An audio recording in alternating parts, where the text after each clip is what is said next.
Simon & Schuster Audio presents Star Trek: The Next Generation, I.Q. by John Delancey and Peter David. Read by John Delancey with Marnie Moseman.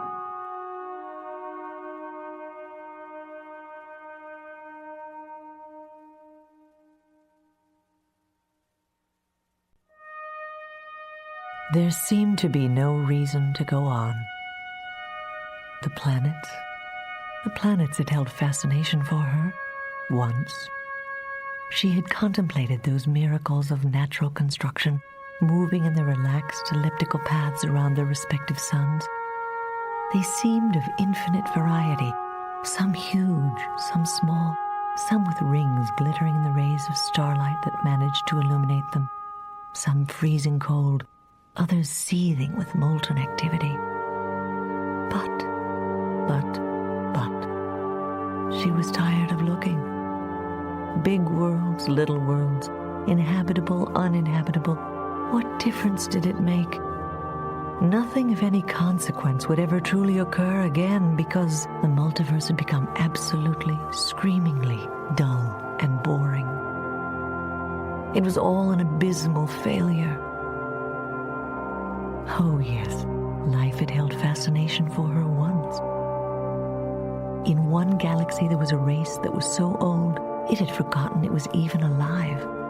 In another, a race of beings lived as pure thought. In yet another, there was a group that assumed it was the preeminent force, not realizing that others far more advanced, albeit microscopic, lived out their lives as undetectable entities within the minds of the superior race, manipulating everything they did. But it was getting to be so damn noisy. When the multiverse began, it wasn't teeming with life. It was gloriously, stupendously quiet. It was possible to think, to contemplate, and truly appreciate the multiverse for what it was. Unfortunately, it had been impossible to leave well enough alone. Now the multiverse was a cacophony of voices. It was distracting and annoying, and made her nostalgic for the way it had been in the beginning.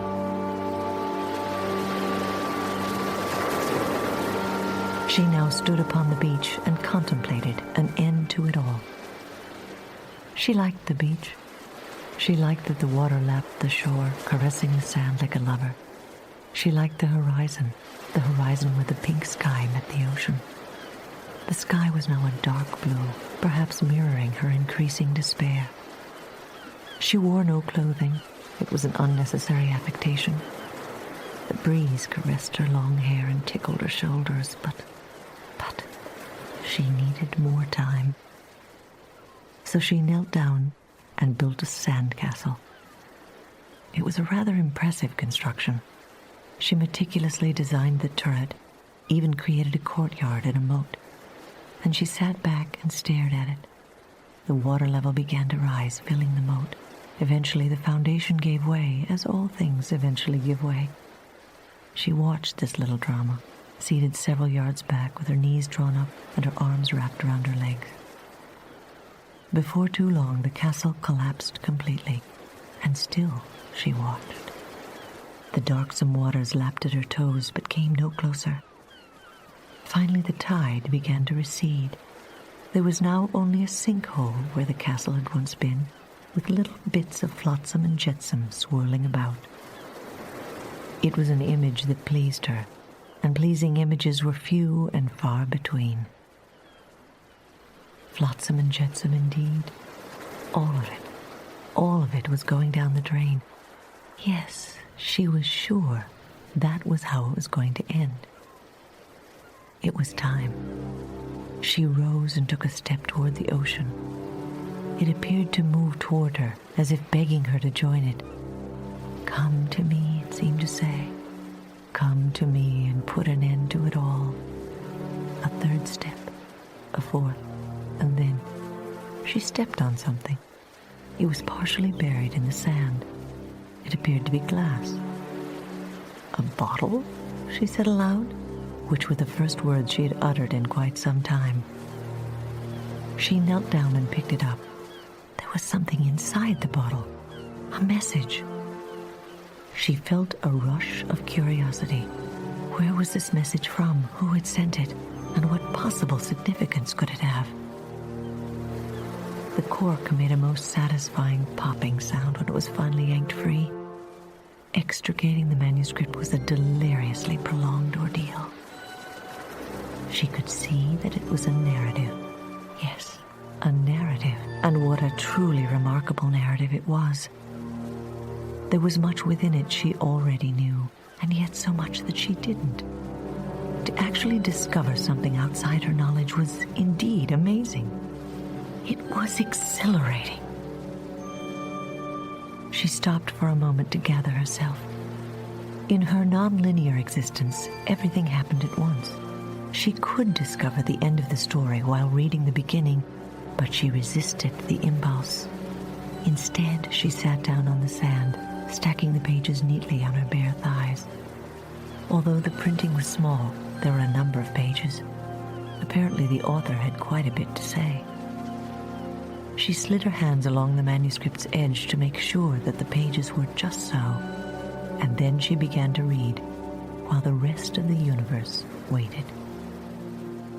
The narrative began thus. IQ. My instinct is to start with me. It's a natural instinct, I suppose, since I was there at the beginning. I've been around for as long as I can remember, and until this day, presuming one can call this a day, I had always made the assumption I would be here forever. Forever is a very, very long time. One doesn't tend to dwell on the end, because such an event is naturally unthinkable even to one such as me. And if the end ever did come, I always assumed that I and my equally powerful fellows would be able to mount a defense against it. Each of us, even as a lone individual, can do anything. So when you have an entire continuum of infinitely powerful fellows, it would seem only logical to assume that there is nothing that can possibly stand against our collective will. Except a 2-year-old who's teething, but that's a nightmare all its own. Allow me to introduce myself. I am Q, known to my friends, relatives, and associates as the Wonderful, the Magnificent, the Living End.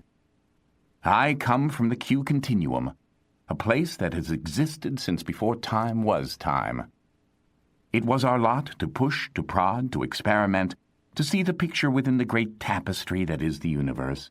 In other words, to boldly go where no one has gone before. At least, that was our mandate when we first started.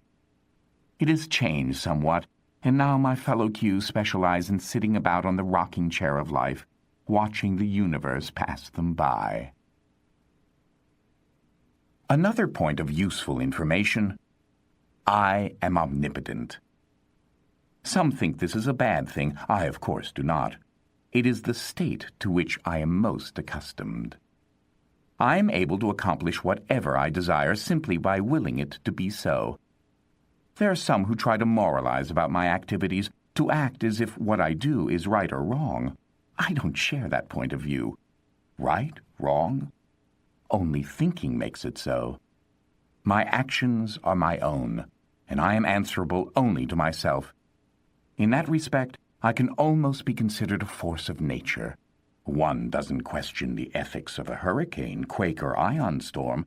These things simply exist. I am the same. I am above good and evil. I cannot be measured, I cannot be judged, or poked, or prodded. I am not the sort that you would choose to cross. In other words, don't tread on me. I travel, I test, and with any luck I'm able to raise some species a bit higher than they were before making my acquaintance. To that end, there is a particular individual to whom I find myself drawn. His name is Jean-Luc Picard. He is a middle-aged, bald, oddly accented man who oversees the activities aboard the Starship Enterprise. The starship belongs to an organization called Starfleet. It is the flagship of the fleet, which makes it the most advanced ant on the anthill. When I first met Picard, I thought him an insufferably pretentious man who hardly deserved to be taken down a few pegs. arrogantly sure of himself, confident in his ability to see all sides of a situation and arrive at a solution best for all concerned. Picard epitomized to me everything that is wrong with the human race. Although these aforementioned traits may also be apparent in me, they are also well justified in me. There is nothing more galling than some little pipsqueak strutting his stuff. But that's a discussion for another time. Well, now that I've waxed on, built up a head of steam, I suppose we must reluctantly start with Picard. It makes sense from a narrative point of view, and besides, one should work from the lesser to the greater. And so in that spirit, we will begin with Picard and work up to me. Now, of course, you may be wondering how I know what Picard was up to on that morning, that fateful morning that began the last of all days. It's because I'm omniscient. I'm omniscient in real life, and I'm omniscient as a narrator. How's that for consistency? So, to get back to my story, Picard and Data were fishing. Oh, I suppose I should speak for just a bit about Data, Mr. Calculator Man. Data is conceivably the most pitiable being in all creation. He is a gold-skinned android who should have the word wistful tattooed on his forehead. If humans are a laughably pretentious species, what could be worse than a creature whose highest aspiration is to be a human? How inconceivably sad. In terms of intellect, he is light years beyond even the most brilliant human mind. Yet he still considers himself inferior. He wishes to be one of them. To put it delicately, his desire is short-sighted. To put it indelicately, it's bone-stupid. He would truthfully be better served if he got as far away from humans as possible. Cozying up to an old Volvo or maybe a pencil sharpener would do him a world of good. But I know that's not going to happen anytime soon. Picard and Data on this particular morning were on the holodeck of the Enterprise. They spent a lot of time together, those two, a boy and his computer. The holodeck is, in many ways, the ultimate fantasy fulfillment, an outgrowth of an ancient form of entertainment called the movies. It gives humans the opportunity to control their environment and their fantasies. With a few words, they can shape the holodeck into whatever reality they desire. The fact that this reality is unreal doesn't matter a whit when you get right down to it, as long as they can strap on a feed bag of buttered popcorn and guzzle a gallon of sugar water, all's right with the world. So, back to the holodeck. Our dynamic duo was relaxing on a small yacht called the Hornblower. The sea was calm because Picard, master of all he surveys, wanted it that way. He's also a control freak. The sky was a rich blue. The seagulls circled overhead. Picard was seated in a comfortable chair which was bolted to the deck of the ship. His rod and reel, locked in position, was easily removable should he manage to snare the big one. Picard couldn't help but notice the intensity with which Data was regarding the fishing pole. "Data," he said, "this is supposed to be a relaxing experience. Relax." Oh. Data ran this casual instruction through his positronic brain, but the simple order to relax had him somewhat befuddled. "Is this sufficiently relaxed, Captain?" said Data, striking a pose that was anything but. Picard seemed about to say something, but instead he shrugged and replied, "If it's good enough for you, Data, it's good enough for me." Perhaps sensing that his relaxed position was not all that his captain had been hoping for, Data said, "My apologies, Captain. I am not adept at relaxation. I have no such needs." "It's more than just physical relaxation, Data," Picard said, his eyes never straying from the ocean. "It's relaxation of the mind as well. To lay back and think about nothing. That I can do quite easily." "Can you?" said Picard. "Certainly." Data's head tilted slightly to one side. "Data?" Picard said cautiously. Nothing. "Data?" Still nothing. Data! Picard snapped his fingers in front of Data's face. The android appeared startled as he turned and looked to his captain. Are you all right? Is anything wrong, Data? No, sir. Nothing is wrong. Actually, in this case, I thought nothing was what you ordered. Yes, Data. Carry on. Carry on. Data was puzzled, but I suppose he felt it was pointless to pursue clarification. He had long-suffering experience with the concept of garbage in, garbage out. Fishing used to be one of my favorite pastimes when I was a lad, Picard said, taking it upon himself to change the subject. That was a relaxing way to spend a day. For the fish, said Data. No, not for the fish, agreed Picard. Are you aware, continued Data, that fish have a memory of approximately 2.93 seconds? And that if you put two goldfish in a bowl upon meeting, their dialogue would sound something like this. Oh, what a surprise! Nice to meet you. Then they would swim on. 30 seconds later, having completely forgotten the previous meeting and finding themselves face to face again, they would say, Oh, what a surprise! Nice to meet you. At that moment, Picard's fishing line snapped taut. There was a high-pitched whizzing sound as the line spooled out of the reel. Picard promptly belted himself into his seat and grabbed the rod. We have a strike, Data, and I do believe it's Big Arnold. The fish leapt high into the air. Water glistened on its scaly hide. His long snout, like a rapier, pointed skyward before he plunged back into the sea. Suddenly, the good ship Hornblower pitched sharply in the direction of the struggling fish. Picard was genuinely surprised that the creature was capable of putting up such a fight. He can't pull us forever, said Picard, but there was a trace of doubt in his voice. The ship continued its backward motion through the water, faster and faster. Something is wrong, he said. Something is very wrong. I don't think it's the fish that's pulling us. Suddenly the line snapped, and Big Arnold was gone. However, the Hornblower did not slow down. If anything, it sped up. The skies above them began to darken, and a stiff wind rose.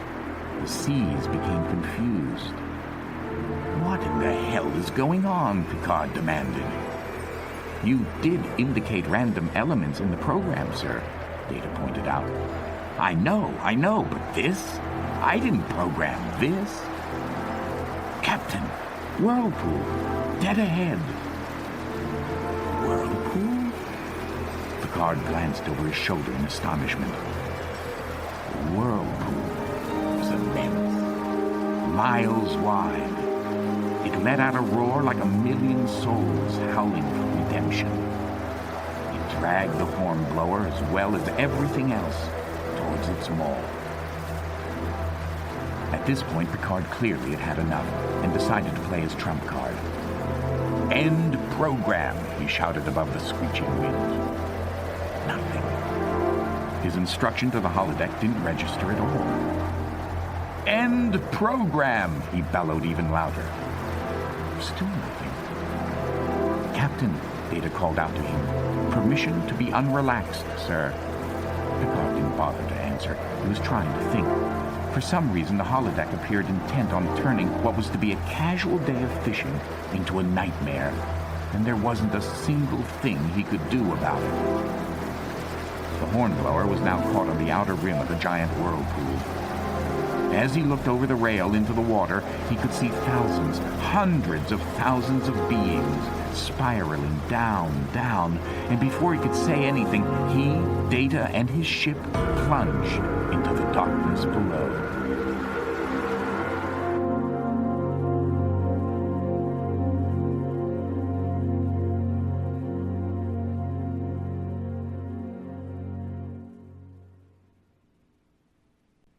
Fishing on Dante 9 is quite different from what Picard and Data were doing on the holodeck of the Enterprise.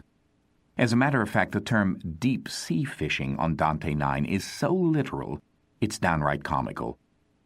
Let me explain briefly. The fish on Dante 9 are monstrous. They make their homes at the bottom of the ocean, never getting near the surface at all.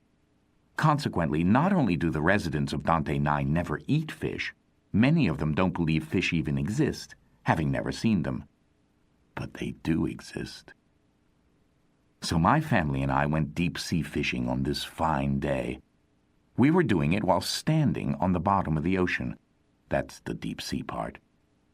My family, by the way, consists of myself, my wife, to whom I shall refer as Lady Q, and my son, whom I hereby designate as Little Q. The Lady Q is a rather brassy individual, with a low tolerance for foolishness of any kind, most particularly mine. But although she displays little patience for me, she dotes endlessly, some would say nauseatingly, upon our son, Little Q. I can hardly blame her.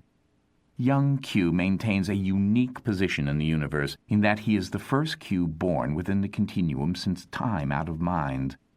As a result, Lady Q takes the responsibility of his upbringing most seriously. I, however, take the position that all work and no play makes for a dull boy. Harmony is not a constant in our household. So, there we were, the three of us, comfortably situated on the ocean floor, rods in hand, and fishing lines floating a good 200 feet or so above us. "I feel sorry for the fish, Father," said Little Q. "Why? They don't have a chance against us. We're of the Q continuum, and they're just fish." "That's their lot in life, son," I replied. "We don't have to empathize." "It wouldn't hurt," Lady Q said. She had a rather offhanded way of speaking when she was contradicting me, something she did quite often. "Empathizing with lower life forms is a good habit to learn," she said. "My, aren't we the sentimentalists today?" I said. "Darling," said the Lady Q between clenched teeth, "might I remind you that the times in your life you've gotten into the most trouble have been caused precisely by a lack of sympathy for lower life forms." "Your mother is exaggerating." "Your mother is doing nothing of the kind." "What sort of trouble did you get into, Father?" asked Little Q. His eyes were wide with excitement. "Well," I didn't like the way the conversation was going. "There was that time when the continuum—" "Go on," she said. "Was miffed, and we had a falling out." "They took away his powers," she said with excessive cheerfulness. "They did?" Little Q looked amazed. "What was that like? Were you scared? You must have been scared." I was, disconcerted, but not scared, and never scared." I looked at Lady Q as if daring her to contradict me once more. Her features softened. "He was not scared," she agreed, looking at me with, dare I say, genuine admiration. "I have seen your father in many different situations. I have seen him angry, petulant, upset, arrogant, but afraid, never." Then, to my surprise, Little Q reached over and hugged me. "What's this about?" I asked. "For being the bravest father in the universe," he said, and he looked up at me in that trusting manner that only children can muster. "Promise you'll never leave us." Well, I can't promise that, Little Q. There are always matters I have to attend to. Promise you'll never leave us alone." Well, one should never be left alone. The solitude, the emptiness, what it does to the mind and spirit. There is nothing in the universe worse than that. You may think there is, but there isn't. "I will never leave you alone. Not ever. I promise," I said firmly. "In fact, At that moment, I got a good yank on my fishing line. I looked up, and a creature only slightly smaller than a whale had hooked onto my lure. "Get him, Father!" shouted Little Q. Naturally, I could have reeled him in, but I decided to make a bigger moment of it than it truly had to be, and so I allowed the creature to yank me entirely off my feet. He kept swimming, moving quickly as if he had a chance in the world of escaping. I dangled behind him, waving my hands rather comically and crying, "Ooh, ooh, whatever am I going to do?" The great beast swam this way and that, doing everything he could to shake me loose. I was about to reel in the Leviathan when I noticed the water was flowing against me. Quickly. I had the feeling of being in a river, a swiftly moving river. Something was wrong. I immediately tried to stop the movement of the water. This endeavor should have required no great effort. A simple command from me should have been enough to bring the water to a halt. I am Q, after all. If I couldn't calm the waters, I wouldn't have been worthy of the letter. I would have been a P or an R, but I was a Q. And yet the waters were ignoring me. They were ignoring my command. Then I heard a scream. It was the Lady Q. My antics with the fish had dragged me out of their sight, but I heard the scream distinctly.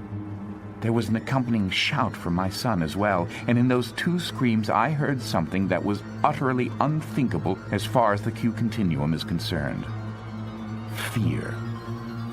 Pure, stomach-wrenching, gut-twisting fear. The water just ahead of me was forming itself into a huge black funnel, the underside of a whirlpool. Down, down it swirled, and my family with it into an enormous crevasse. Even though I no longer heard their screams, I knew that they had been swept into the void. I remember thinking, I need help. That was when I heard other screams. I now saw creatures, perhaps millions, caught up in the whirlpool like ants circling a drain. I snagged an outcropping of rock and held on for dear life.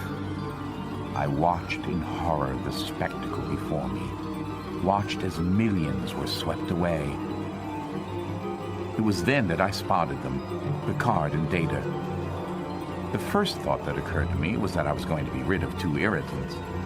It also happened to be the second thought as well as the third. The fourth thought brought with it a tired and frustrated sigh. I reached out just as the hornblower disappeared into the crevasse and plucked Picard and Data to safety. At least I had done something. They now crouched next to me, balanced precariously on a cliff overlooking the maelstrom below. Picard immediately demonstrated his complete ignorance and ingratitude by glaring at me and saying, "Q, this is your doing. I should have known." Some humans are naturally boorish. They don't even have to work at it. I was in no mood. "Shut up, Picard," I shot back. "My wife and son just disappeared into that thing. And if I hear one more word out of you, one more word, you're going to be next. Do I make myself clear?" He was taken aback. I heard Data say to him in a low voice, "It would seem that Q is as powerless in this situation as we." "Don't flatter yourself, Data," I retorted. "If I were as powerless as you would be down there." "What's causing this, then?" Picard said. "I don't know. I was fishing." "Where are we?" he asked. "Well, I was on Dante 9. You were on the holodeck." Picard looked dumbfounded. "How did you know?" "Because I'm Q, that's how. What part of omniscient is unclear to you?" "I'm sorry," he said softly. "Sorry? Sorry for what?" "I had no idea that you had either a wife or a son. It must be very painful." "Sir," Data said, pointing at the water, "it appears the whirlpool is draining the ocean dry." "Impossible," said Picard, but he didn't sound completely certain. And then the water was gone, and what lay beneath us in full view was a huge trench. I had just witnessed countless poor devils from a variety of dimensions being hauled into that abyss. Picard and Data had seen it too. I had seen humans, Vulcans, Tellarites, Klingons, Cardassians, Borgs, on and on. All were equal, all were helpless, and all were gone. Except us. What seemed an eternity of time passed before I rose unsteadily to my feet and said, All right, I'm going in after them." "What?" Picard said. "Understand me, Picard," I said, and turned to face him. You and your entire species can go hang. But someone took my wife and son, and I'm going in there to get them back. It's foolishness. He said it with such calm that I couldn't quite believe it. Did you hear what I said? My family is down there. It is still foolishness, he continued.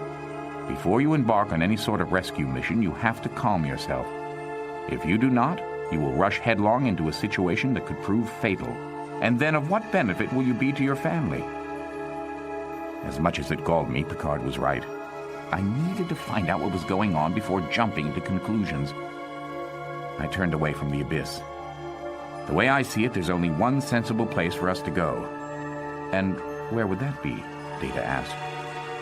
The Q continuum, I said. They'll know what's going on. But, sputtered Picard. Leave it to me, I said, and snapping my fingers for dramatic effect, we vanished in a flash of light.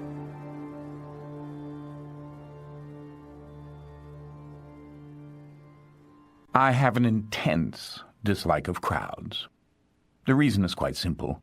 One tends to get lost in crowds, and I find that notion deplorable. I don't like to blend in. I prefer to let the universe know that I'm on deck and ready for action. I remember one occasion on a Rigel colony composed largely of humans. They were in the midst of celebrating a holiday that had its origins on Earth called Fat Tuesday. It seemed an odd choice of name. I never thought of the days of the week as being either fat or thin, but I have long ago learned that trying to discern coherent or rational thinking in humans is an utter waste of time. By the way, this particular event took place right on the heels of my first encounter with Picard at Farpoint. Between you, whoever that may be, and me, I found everyone on the Enterprise remarkably stuck up and completely incapable of having anything approaching a good time, with the possible exception of Security Chief Tasha Yar, who I thought had real potential. Unfortunately, that potential was never as fully developed as Yar herself, more's the pity. Of course, I didn't let on for a moment that I was in any way disapproving of Picard and his crew. Quite the contrary. I worked overtime to elicit a smile, to infuse a sense of fun. But there's just so much you can do before their kind of poopiness drags even the most devout party-goer into the toilet. After a valiant effort on my part to put a good face on the occasion, it became painfully evident to me that it was time to leave the good ship Enterprise if I had any hopes of retrieving the evening. In any case, that's how I wound up on the Rigel colony on Fat Tuesday. The colony was packed. There were people lining the streets, laughing, singing, drinking. It was so refreshing. As I made my way through the overcrowded avenues, I observed humans in their element. This holiday apparently gave them license to engage in activities that would have made a merchant mariner blush. There were times I actually averted my gaze, lest my delicate nature be too offended. Of course, these humans showed no hint of shame. Quite the contrary. They looked upon the celebration as an opportunity to revert to their true natures, on the presumption that the holiday absolved them of the most lascivious indiscretions. Debauchery by an individual is deplorable. Debauchery en masse is a party. So I stayed. During these drunken revelries, a woman approached me with what could only be considered, even by human standards, as a demented gleam in her eye. "There's a red dot patrol at the end of the street," she said. I cocked an eyebrow and decided, out of a sense of scientific curiosity, to engage the crone. "Indeed?" "Oh, yes, indeed. They're checking to make sure that you're wearing a red dot. But don't worry, I'll take care of you." I began to ask just how she intended to do that when, to my astonishment, she peeled a dot from a sheet of paper and slapped the little thing on my groin. I stared at her. "Are you insane?" "Gives you protection. Here, let me make sure it's on right." Her companion, standing a few paces away, guffawed loudly. I, however, did not appreciate being the butt of their joke and decided to show these humans the secret of the universe. After an instant of experiencing nirvana, these idiots, and I now use the word advisedly, spent the rest of the evening on a street corner, blabbering some nonsense that was interpreted by passers-by as speaking in tongues. Medics were summoned, but were at a complete loss to explain why 4 previously healthy humans were suddenly reduced to singing over and over, "I was sitting on the pot with my hands on my knees, when lo and behold I felt a cosmic breeze." I won't bore you with the rest of the lyrics.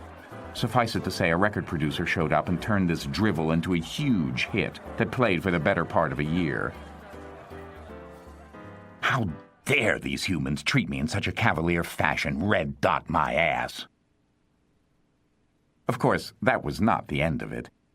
Doctors subjected the 4 humans, who had now gained great popularity as a singing group, to a battery of psychological tests. The aforementioned record producer was delighted. The last time he had benefited from this level of notoriety was when he released the single of a would-be troubadour on death row. The convict was executed, as he rightfully deserved, if for no other reason than to stop his detestable singing. However, the song was released immediately upon his death, accompanied by a press release claiming that the state had killed a budding Pavarotti, no less. The simple truth, which eluded every doctor in the realm, was that I had forced these ingrates to take a good look at the cosmic hole in the donut, which understandably had the effect of splattering their brains across the universe. As I said, I dislike crowds. Which reminds me of another story. It took place on Earth during one of those end-of-the-year celebrations. Once upon a time, thousands upon thousands of humans congregated in a place called Times Square, in a town called New York City, in a state called New York, thus demonstrating the remarkable lack of human imagination in coming up with 2 different names. At the end of each Earth year, Times Square is packed with humans quivering in anticipation as they fixate on a ball which signifies the passing of time that drops from a tower at the stroke of midnight. It was such a bizarre event that I wanted to observe the phenomenon up close. So, there I was in Times Square fending off the pickpockets when I noticed a young lady. In this crowd of thousands, she was alone, all alone. She had long black hair, and she was rather pale, but her eyes were a remarkable cobalt blue. There was something about her, something special I couldn't quite put my finger on, so I moved towards her. It was no great trick. There was no reason for me to wend my way through the crowd. I simply willed myself to be next to her, and I was. She looked startled when she saw me.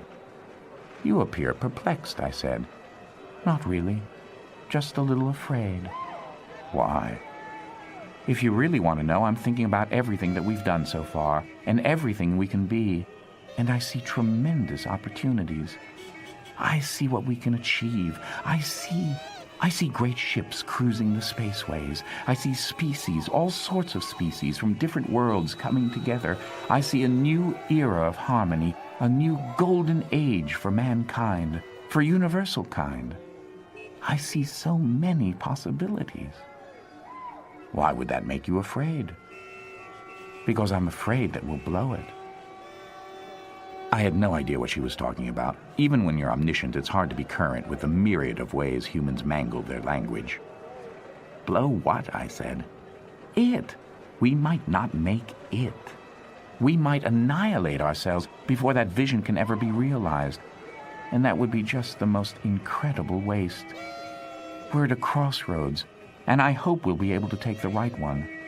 As a great poet said, of all the sad words of tongue or pen, the saddest are these, 'It might have been.'"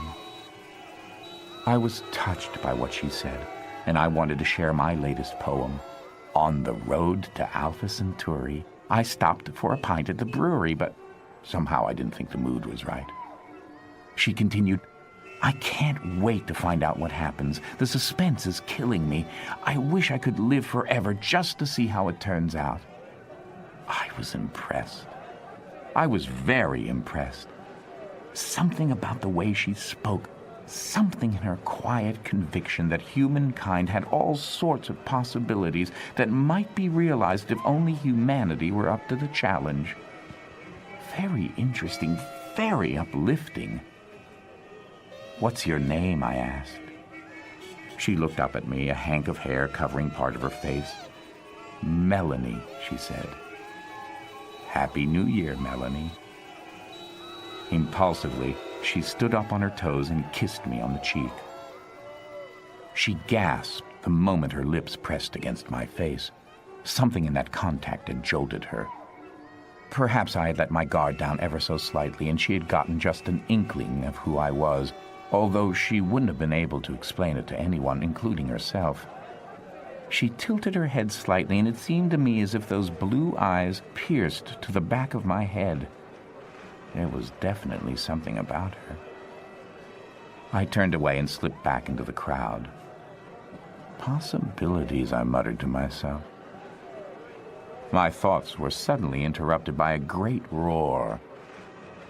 10, 9, 8, 7. I was surprised to hear myself mutter, "Good luck, humans." The shouts of Happy New Year, however, were drowned out by an enormous explosion. Huge flaming pieces of the ball tumbled into the crowd, while chunks of the burning building followed close behind. And still the explosions continued.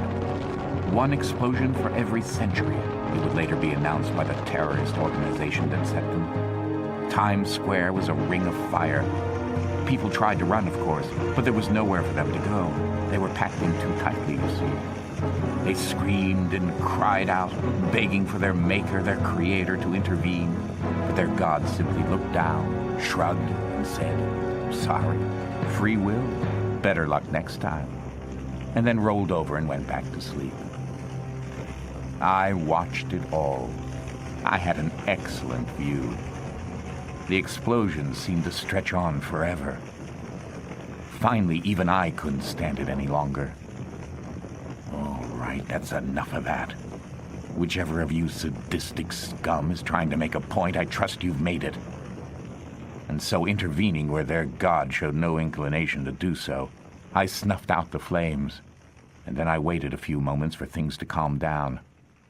I began to look about. It was a pathetic sight, truly pathetic. Humanity had been poised to celebrate the future, and some pathetic little psychopath had chosen that very moment to make a political statement. And all for what? See the world the way I do, or die? I shook my head in disgust.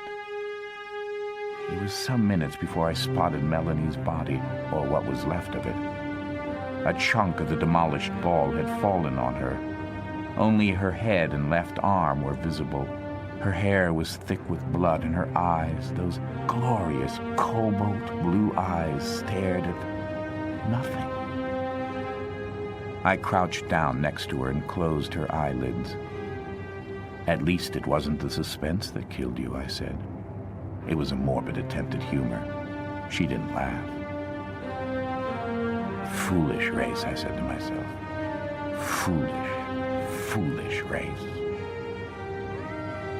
I took one final look at the carnage, and as the sirens sounded in the distance and the looters began to make their rounds, I vanished. So you see, I come by my antipathy towards crowds rather honestly. This is all by way of explaining how put off I was when, arriving at the Q Continuum, I was met by a mob of well-oiled Qs. I couldn't help but wondering where this group of devoted teetotalers had been hiding this stuff all these years. Picard, Data, and I had materialized in a burst of golden haze. I like golden. It has a celestial feel about it, very dramatic. What I beheld was chaos. Everywhere, my fellow members of the Q were in a state of physical refraction, indicating their high level of excitement. The sub-ether was in massive quantum flux as it responded to both the conscious and subconscious overstimulation of the eternal beings collectively referred to as the Q. This must sound like a lot of technobabble. In layman's terms, the shit had hit the fan. It was difficult for me to know which way to look first. Below me, eternity stretched out. Above me, infinity yawned. To the right of me was endlessness. To the left of me was pointlessness. And it was all shimmering and throbbing with an intensity all its own. That's when I heard a rather large thud. I turned and saw that Data had passed out. Shut down is more like it. Crashed might be even a better word. Picard knelt down next to him, calling out his name. It struck me as a little ridiculous, kind of like addressing a broken platter after it hit the floor. Data's golden eyes remained open and unblinking. "What's happened to him?" said Picard. "I should have known," I said. Data's positronic brain tried to process the Q continuum as it truly is, rather than filtering it through some reference he could grasp. It was too much for him. What? It was at that point I remembered that Picard wasn't seeing the Q continuum in the way that it actually existed either. This was, of course, fortunate, for if he had, he would have suffered the same fate as Data. Picard's brain, however, was capable of automatically guarding his sanity. Considering the remarkable simplicity that characterizes the human mind, it was an amazingly sophisticated piece of psychic surge protection. I wanted to observe the way Picard was perceiving the continuum.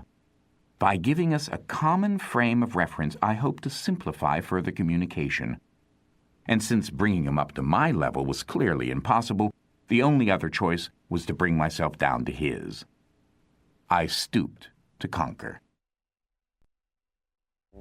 In an instant, Picard had on a trench coat, black slacks, and polished shoes, not to mention a fedora, tilted rakishly. Some people's delusions about themselves are boundless. As for Data, although he was still in crash mode, he was attired in a pinstripe suit. Not wanting these two gallants to think that they were the only trick-or-treaters dressed up for the occasion, I too sported a trench coat.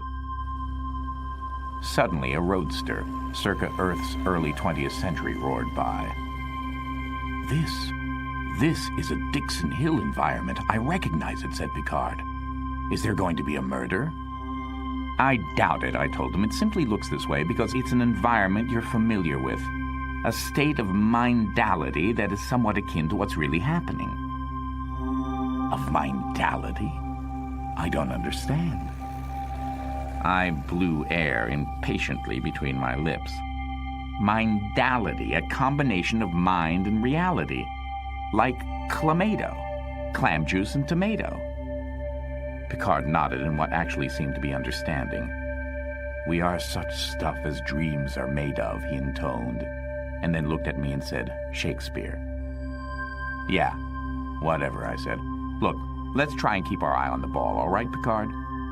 This is the situation. Something is happening in the so-called real world. As a consequence, there's a ripple effect that is sweeping through the realm. This New Year's scenario, you see, is your way of processing some important information. Information that the continuum knows as well. That something is ending. What do we do about it? And what about Data?" he added, looking down at his fallen tinker toy. "We leave him," I said. "He's always irritated me with his endless yammering about wanting to be human. Oh, I wish I weren't a poor, helpless android who is stronger than 10 combined humans, and can think faster, and knows more than any other creature that has ever walked on 2 legs upon the dreary earth. Oh, beat me with a stick. I wish I were a human." He could be running your planet, your entire federation, if he chose. But instead, all this android wants is to be less than what he is. What a waste. Picard stared at me stone-faced. I took a deep breath. "Look," I said, "we are accomplishing nothing. I want to find out what's going on, so do you. We can do this together, or—" "You want me with you?" Picard said. "Why?" "Don't flatter yourself. Whether you're with me or not, I don't really care." "I think you do," he said. "And I think there's an assortment of reasons. Perhaps you want to avail yourself of Data's scientific acumen, or my strategic viewpoints. Or maybe it's something else. Perhaps it's masochism," I suggested. "Maybe I'm a masochist. Have you ever thought of that? Perhaps you would be lost without your Boswell."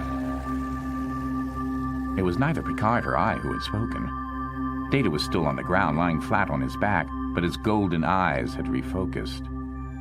Picard knelt down. "Data, are you all right?" My circuits appeared to be back online and functioning in a reliable and standard manner. Picard looked at me. Did you do this? Of course I did it. You seem paralyzed at the thought of leaving the walking toaster behind. Thank you, he said. Now tell me, what is happening? What is all this? And he gestured to the pandemonium that was the Q continuum. That is what we're here to find out. And there's only one place I can think of where we might get an answer. And that would be HQ, I said. Picard looked slightly pained. I might have known, he said. How we got to HQ was complicated, exciting, and fraught with danger. But you'll have to read the book to get the details. Suffice it to say, we took a cab, driven by an old Q friend of mine who was of no help in figuring out what was going on. More about him later. HQ was a large, gleaming white building with stone columns that stretched to infinity. The words City Hall were carved in stone over the entrance. Once inside, our heels click-clacked loudly on the gleaming floors. There didn't seem to be anyone about. I was beginning to get some disturbing inklings as to what was going on when, "This way," a voice suddenly boomed. "I've been waiting for you." "Let me guess," Picard said to me. "It's Q?" "That's right." We ascended a marble staircase. At the top were double doors that stood partly open. "Keep coming," said the voice. We were now in a large office with mahogany furniture polished to such a rich and reflective sheen that I could see myself in it. At the far end of the room was a desk and 3 chairs. Behind the desk was, of course, Q. "Come in," he said, getting to his feet and extending a big hand to Picard. "Captain Picard, I've heard a great deal about you, and you, Mr. Data." He shook Data's hand firmly as well. "Quite a remarkable achievement. I know why you're here. You want to know what's going on." "That would be preferable to ignorance," said Picard. "Don't be so quick to dismiss the joys of ignorance," said Q, wagging a meaty finger. "It is, after all, bliss." "Q," I said, "all of this, the great sinkhole that swallowed my family, the excitement and the continuum, is it what I think it is?" He smiled. "Naturally." I mused. Picard jumped in with, "Q, either of you, it's fairly evident that the two of you understand what you're discussing.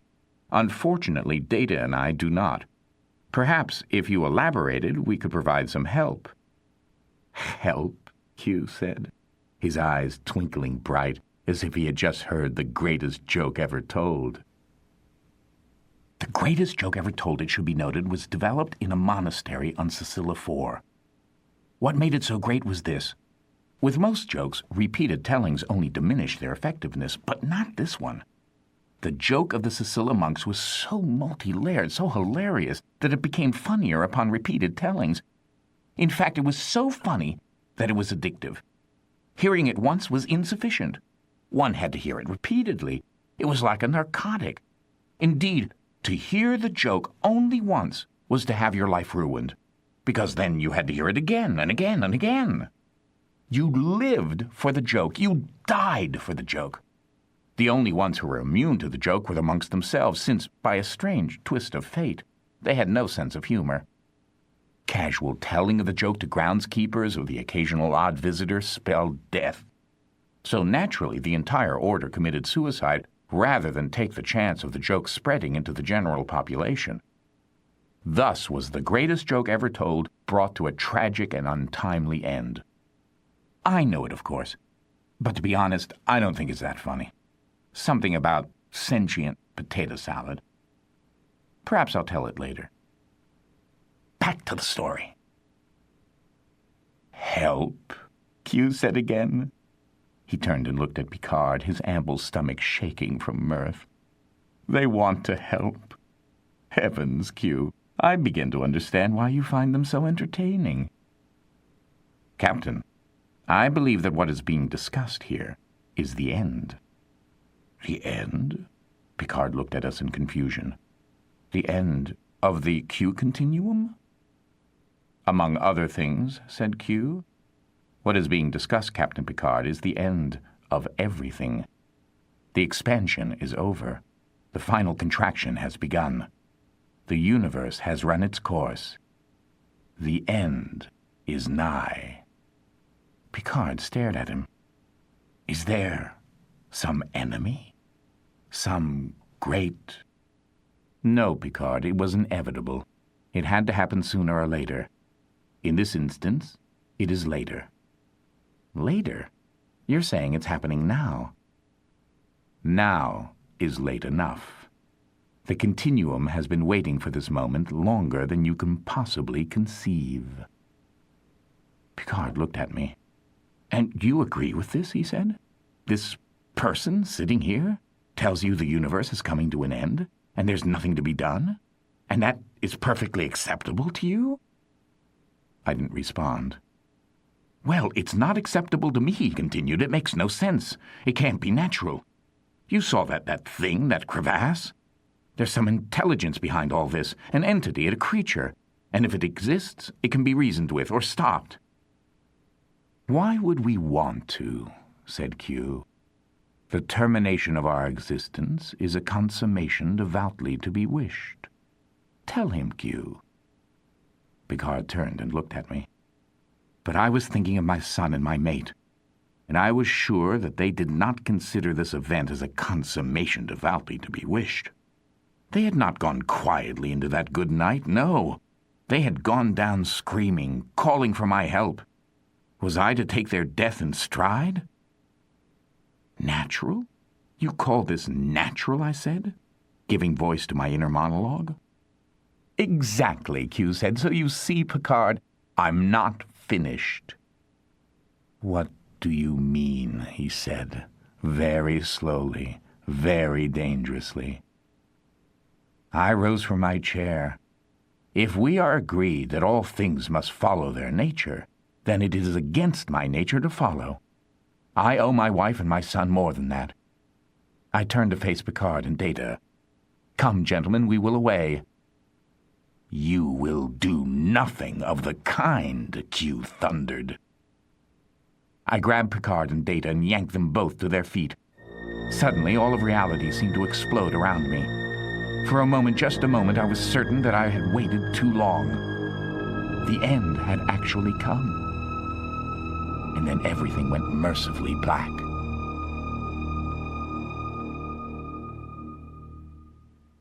There are certain occasions, we all know what I'm alluding to, and one wishes upon regaining consciousness that one hadn't, because oblivion was far better than the truth.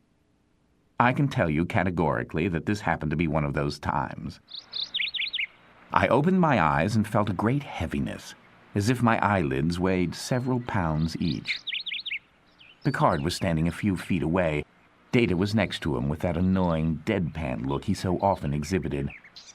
I realized that they were looking up at me and concluded that I must be looking down at them. I was elevated for some reason, but I had no idea why. I tried to move my head, to glance around and get an assessment of the situation, but I found I was totally paralyzed. I couldn't move my head so much as an inch.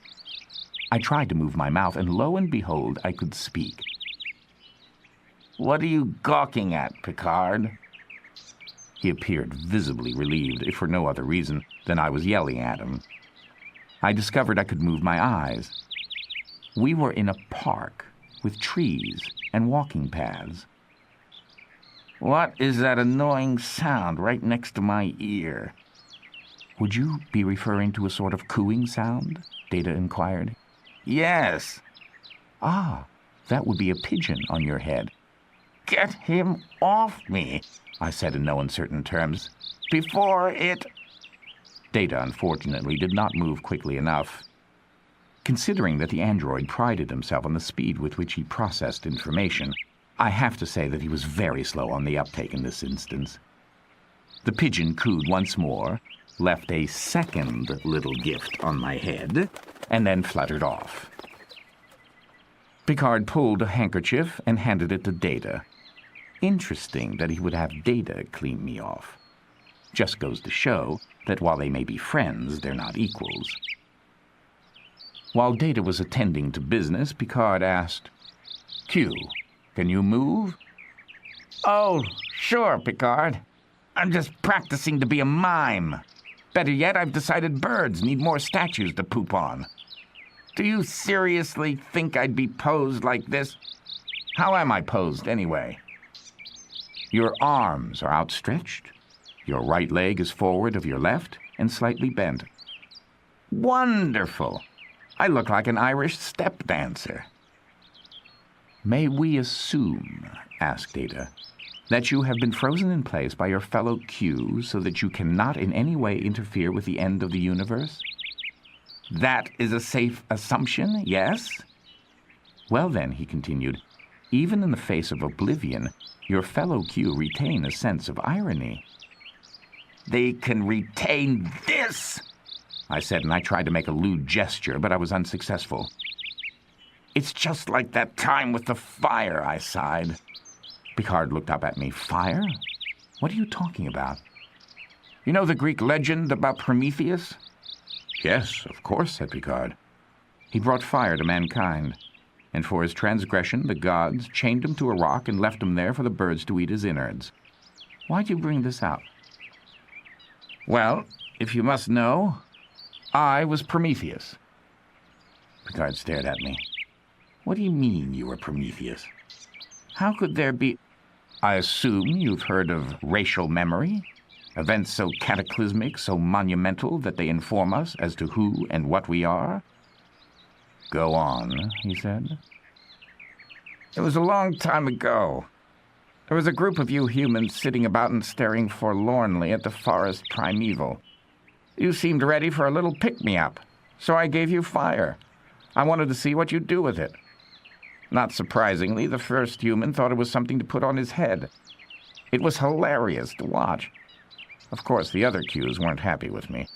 I was supposed to have observed your race from a purely scientific point of view, and they felt I had gone too far. It was their belief that humans would have died off without interference, and that planet Earth would have had cockroaches as its dominant species. They were very disappointed with me. So they chained me to the side of a mountain, and assorted beasts of the wild came along and chewed on my liver." "Q, do you really expect me to believe your outlandish tales?" "You know, Picard, it doesn't really matter whether you believe me or not." Data had been watching the entire exchange with ne'er a flicker of cognizance when, all of a sudden, he came out of sleep mode. "Let us assume for a moment that your description of history has some measure of truth to it," he said. "Oh, yes, let's," I said. "It is clear that you are not presently still chained to a rock. Obviously, you were released. Was that a collective decision of the Q Continuum to release you?" I cast my memory back to a time long ago. "No," I said finally. "It was the actions of one Q who unilaterally decided he did not wish to see me suffer." Picard began to look hopeful. "Which Q, do you remember?" "We already found him," I replied. "He was driving the cab and—" My voice trailed off. On a hunch, I reached out, metaphorically, of course. There he was, observing. He knew I had found him. He was hiding behind a big chestnut tree. What Picard and Data saw was a pigeon who had treated me in such a disgraceful manner flutter down from overhead and settle on my shoulder. "Do I have to talk to a bird?" I said. The pigeon vanished in a burst of light to be replaced by a smirking Q, still in his cabbie outfit. "You look quite statuesque," he said. "Get me off this thing," I screamed. "Q," he said, "since virtually the beginning of time you have screwed up one thing or the other, including entire civilizations. I'm probably not in my right mind, but—" He passed his hand in front of me, and I stumbled off the pedestal. He then took a step towards me and continued his harangue. "In the past," he said, "your misjudgments have had negative consequences for you or the poor unsuspecting species with whom you've meddled. But so help me, Q, if you botch this up, you'll what? Kill me? I asked, rubbing the back of my neck. He shook his head and smiled sadly. No. Suddenly, there was a massive thunderbolt from on high. Q had just enough time to let out a shriek, and then he was blown from existence. There was nothing left but a pile of ashes. I couldn't believe what I'd just seen, and obviously neither could Data or Picard. I guess the Q on high were upset. I had the feeling more thunderbolts were on their way. Now, said Picard with characteristic understatement as he looked at the sky, would be a superb time to be situated elsewhere. I agreed. A wiggle of my nose and we were gone. Last thing I heard was the roar of our leader, the great and all-powerful Q, raging, "You can't stop the end, Q. Nothing can." He'll get over it, I thought. As for me, I wasn't going down without a fight.